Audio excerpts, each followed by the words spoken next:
Assalamualaikum warahmatullahi wabarakatuh. Nama saya Friati Hasanah, nomor peserta 44075 dari kelas H, asal sekolah saya SMA Agama Depok, Yogyakarta. Tujuan saya mengikuti BIMTEK Kepala Lab.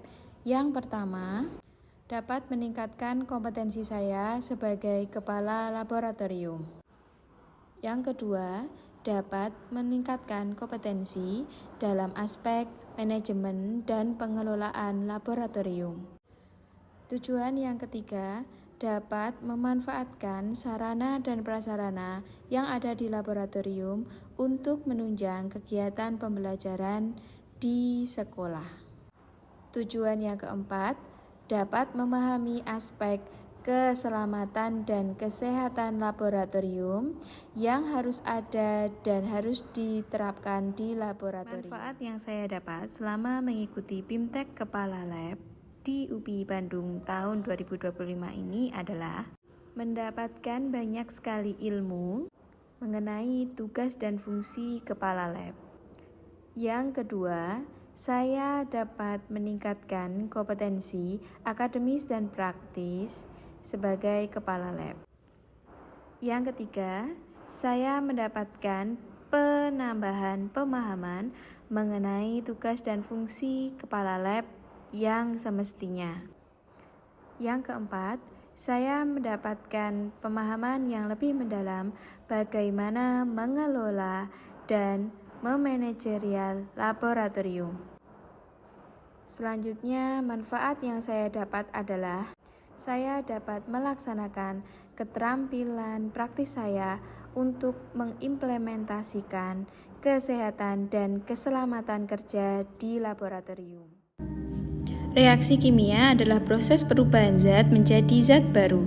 Zat awal disebut reaktan dan hasilnya disebut sebagai produk. Contohnya adalah pembakaran kayu yang menghasilkan abu dan karbon dioksida.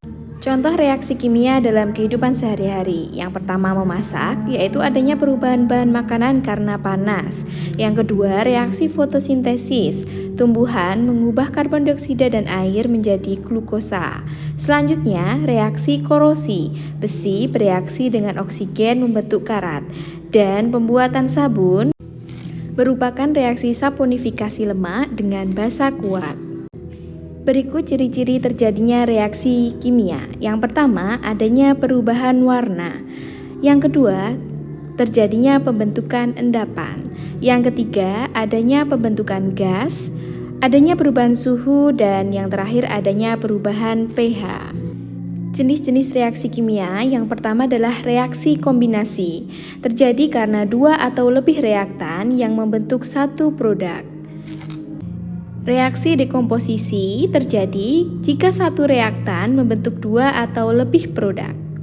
Reaksi pergantian tunggal terjadi jika satu unsur menggantikan unsur lain dalam suatu senyawa. Reaksi pergantian ganda jika terjadi pertukaran ion antara dua senyawa. Untuk menuliskan reaksi kimia, maka dibutuhkan persamaan reaksi kimia. Dalam menuliskan persamaan reaksi kimia, reaktan ditulis di sebelah kiri, sedangkan produk ditulis di sebelah kanan. Dipisahkan dengan tanda anak panah yang artinya menghasilkan atau berubah menjadi. Ketika menuliskan persamaan reaksi kimia, wajib setiap senyawa dituliskan fase zat dengan tanda kurung. Fase S untuk solid, fase L untuk liquid, fase G untuk gas, dan fase AQ untuk aqueous. Perbedaan fase L dan AQ, kalau L liquid ditujukan untuk cairan murni, sedangkan fase AQ atau aqueous ditunjukkan untuk suatu zat cair yang sudah bercampur dengan zat yang lainnya. Dalam menuliskan persamaan reaksi kimia, kita harus menuliskan dalam kondisi setara, di mana membutuhkan koefisien dalam persamaan reaksi. Koefisien adalah angka di depan rumus suatu zat, menunjukkan jumlah molekul atau mol relatif. Cara menyetarakan persamaan reaksi kimia, yang pertama adalah tulislah persamaan sebelum setara. Yang kedua, hitung jumlah atom setiap unsur. Yang ketiga, setarakan dengan mengubah koefisien. Selanjutnya, periksa kembali kesetaraan atom. Dari reaktan dan juga produk, jika sudah sesuai jumlahnya, maka persamaan reaksi kimianya sudah setara.